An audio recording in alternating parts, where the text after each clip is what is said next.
Leadership and conviction. Let's learn from the book of Daniel, chapter 6, which exhibits these two traits, and also look at Genesis 41. In the book of Daniel, it reads, "It pleased Darius to appoint 120 satraps to rule throughout the kingdom, with 3 administrators over them, one of whom was Daniel." So Daniel was over about 40 officials. He was an administrator in a leadership role. It goes on to say, the satraps were made accountable to them so that the king might not suffer loss. So these officials needed to be subject to and answer, for example, to Daniel. Now Daniel so distinguished himself among the administrators and the satraps by his exceptional qualities that the king planned to set him over the whole kingdom. Again, now Daniel so distinguished himself among the administrators and the satraps by his exceptional qualities that the king planned to set him over the whole kingdom. We see something similar in Genesis 41. Another man, Joseph, being placed in charge of the whole palace, including the whole land of Egypt by Pharaoh. In Genesis 41 it says, "Then Joseph said to Pharaoh, 'The dreams of Pharaoh are one and the same. God has revealed to Pharaoh what he is about to do. The 7 good cows are 7 years, and the 7 good heads of grain are 7 years. It is one and the same dream. The 7 lean, ugly cows that came up afterward are 7 years, and so are the 7 worthless heads of grain scorched by the east wind. They are 7 years of famine.'" Joseph says, "It is just as I said to Pharaoh. God has shown Pharaoh what he is about to do. 7 years of great abundance are coming throughout the land of Egypt, but 7 years of famine will follow them. Then all the abundance in Egypt will be forgotten, and the famine will ravage the land. The abundance in the land will not be remembered because the famine that follows it will be so severe."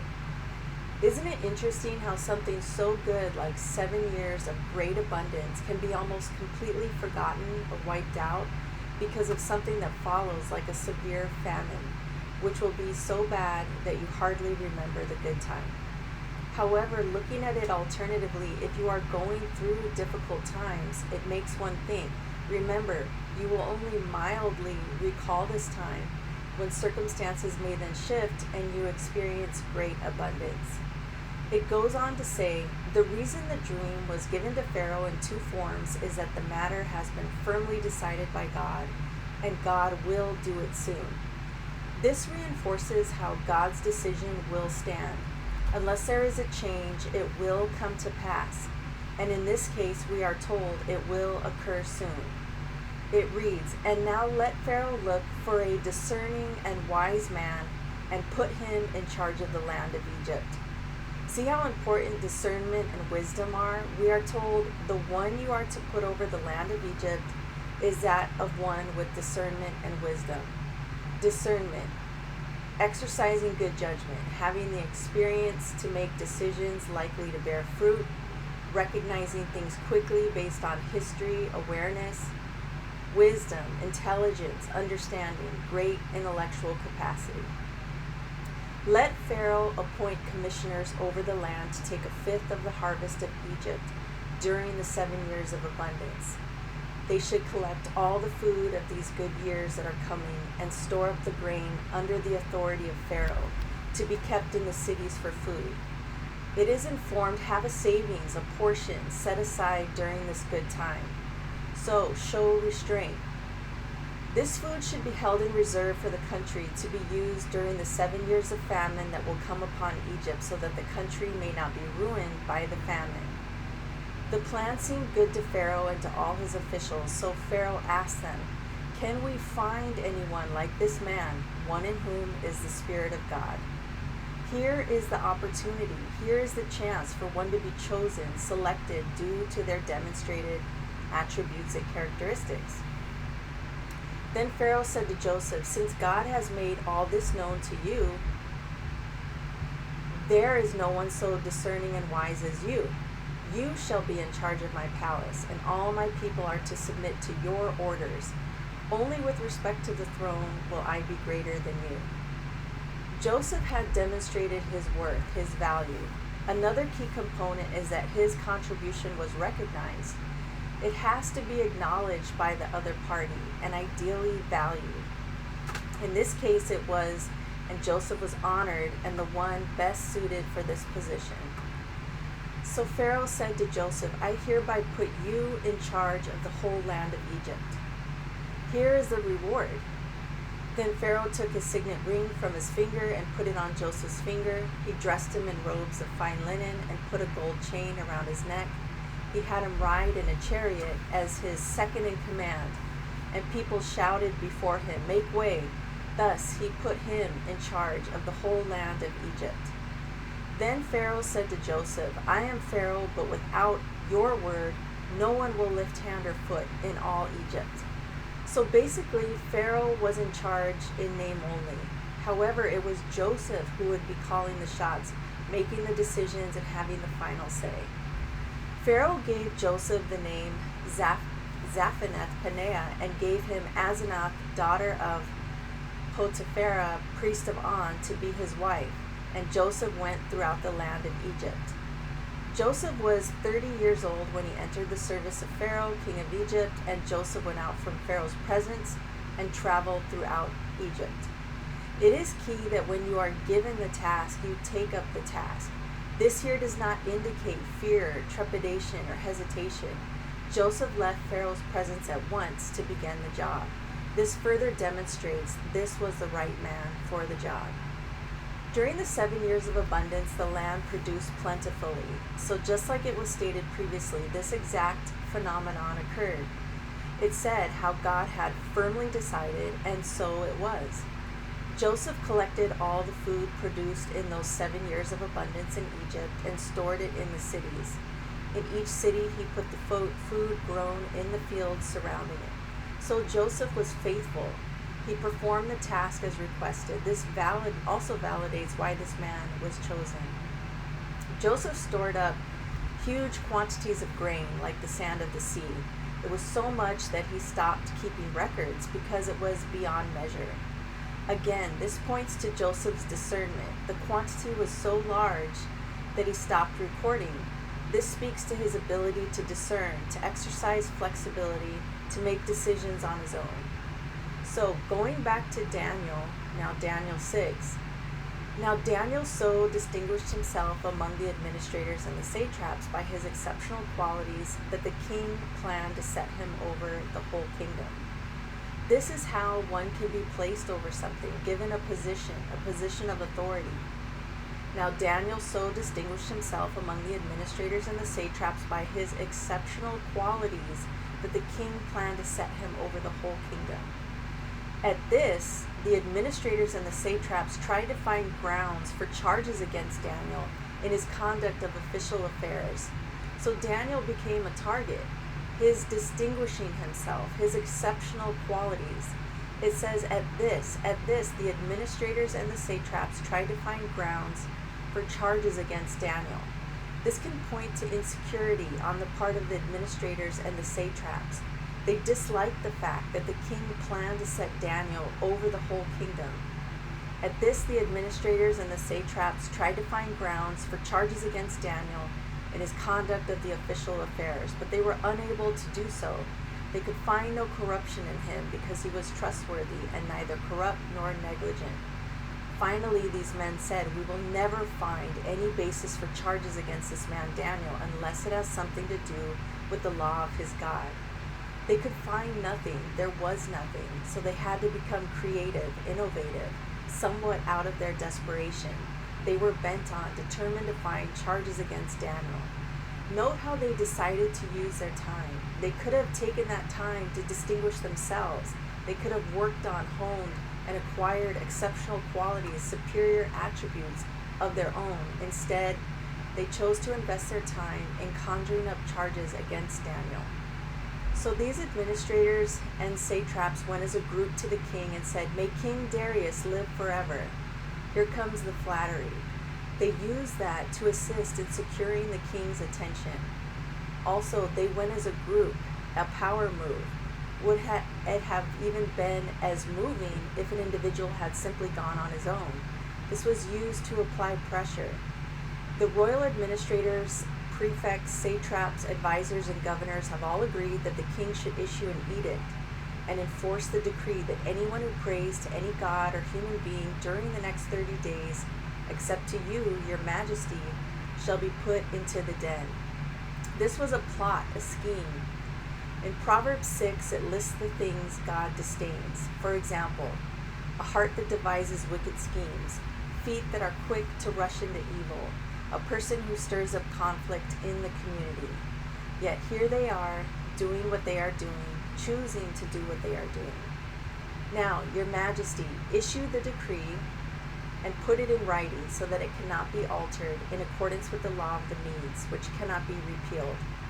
Here they are telling the king what to do, not simply advising. They are telling the king. They are telling the king what he should do. So King Darius put the decree in writing. So the king acquiesced, the king followed, the king did as he was told. Now when Daniel learned that the decree had been published, he went home to his upstairs room where the windows opened toward the city. Again, another man of discernment. When Daniel learned that the decree had been published, he X. Daniel knew what to do. He did not need to be told. He knew what the circumstance called for. This was a man of wisdom, a man of understanding, a man of clarity. 3 times a day, Daniel got down on his knees and prayed, giving thanks to his God, just as he had done before. Then these men went as a group and found Daniel praying and asking God for help. So these royal administrators, prefects, satraps, advisors, and governors are all using their time to spy on Daniel. There was nothing else better that they could have been doing, nothing that needed to be taken care of, to be attended to. This tells us this was where their hearts were. So they went to the king and spoke to him about his royal decree. Did you not publish a decree that during the next 30 days, anyone who prays to any god or human being except to you, your majesty, would be put into the den? So now they are calling the king to task. Did you not X? The king answered, the decree stands in accordance with the law of the Medes, which cannot be repealed. Then they said to the king, Daniel, who is one of the exiles, pays no attention to you. So listen to the wording. Again, something that God disdains, a person who stirs up conflict in the community. Then they said to the king, Daniel, who is one of the exiles, pays no attention to you, your majesty, or to the decree you put in writing. He still prays 3 times a day. When the king heard this, he was greatly distressed. So his advisors, the king's own advisors, are now stressing him out, causing the king undue stress. He was greatly distressed. When the king heard this, he was greatly distressed. He was determined to rescue Daniel and made every effort until sundown to save him. This was where his heart was. The king desired to rescue Daniel. He was determined to do so. Then the men went as a group to King Darius and said to him, Remember, your majesty, that according to the law of the Medes, no decree or edict that the king issues can be changed. So they set him up. He is now being held to account by them. The governors were telling the king what to do. So the king gave the order, and they brought Daniel and put him into the den. The king said to Daniel, May your God, whom you serve continually, rescue you. Here was the out. He was telling Daniel what to do, helping him, telling him and reminding him how to be saved. In Luke 6, we are told, A good man brings good things out of the good stored up in his heart. Likewise, a man who is not good brings things that are not good out of that which is stored up in his heart. For the mouth speaks what the heart is full of. From the heart the mouth speaks. And these were the words the king had for Daniel. A stone was brought and placed over the mouth of the den, and the king sealed it with his own signet ring and with the rings of his nobles, so that Daniel's situation might not be changed. Here the king was acting as a leader of decisiveness. The decision, Daniel's situation, would not be changed. It would not be altered. Then the king returned to his palace and spent the night without eating and in the absence of any entertainment, and he could not sleep. Although we see here the king was not pleased, he did not eat, he could not sleep. Could it be because this decision was ultimately not that of his own? He allowed himself to be unduly influenced. He permitted himself to be instructed of what to do and complied. At the first light of dawn, the king got up and hurried to the den. He was like someone in their youth. He ran to the scene. When he came near the den, he called to Daniel in an anguished voice, "Daniel, servant of the living God, has your God, whom you serve continually, been able to rescue you from the den, this trouble?" Now the king needed to be comforted again by one of his administrators, in this case Daniel. Daniel answered, "May the king live forever. My God sent his angel and he shut the mouths of the lions. They have not hurt me because I was found innocent in his sight, nor have I ever done any wrong before you, your majesty." He exclaimed he never committed any wrongdoing, to which the king did not object. Yet we see this act was done anyhow, irregardless. This offense was committed against Daniel. The king was overjoyed and gave orders to lift Daniel out of the den.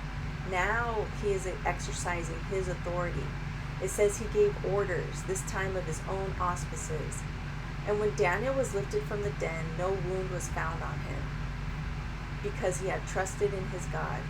At the king's command, the men who had falsely accused Daniel were brought in and put into the den. Why was this not considered previously, not thought of previously, not done prior? What was the reason for this previous misstep, as the king is now doing the opposite? Then King Darius wrote to all the nations and peoples of every language in all the earth, "May you prosper greatly. I issue a decree that in every part of my kingdom people must fear and revere the God of Daniel. For he is the living God, and he endures forever. His kingdom will not be destroyed. His dominion will never end. He rescues and he saves. He performs signs and wonders in the heavens and on the earth. He has rescued Daniel from the power of the lions." So Daniel prospered during the reign of Darius and the reign of Cyrus. Here we read Daniel prospered. He prospered, although he went through a period of great trial. Things turned around and he prospered. Daniel was convicted. He was not going to be deterred. He was going to do what he knew needed to be done, and he was successful. Please support this channel, like, subscribe, and stay focused. Thank you.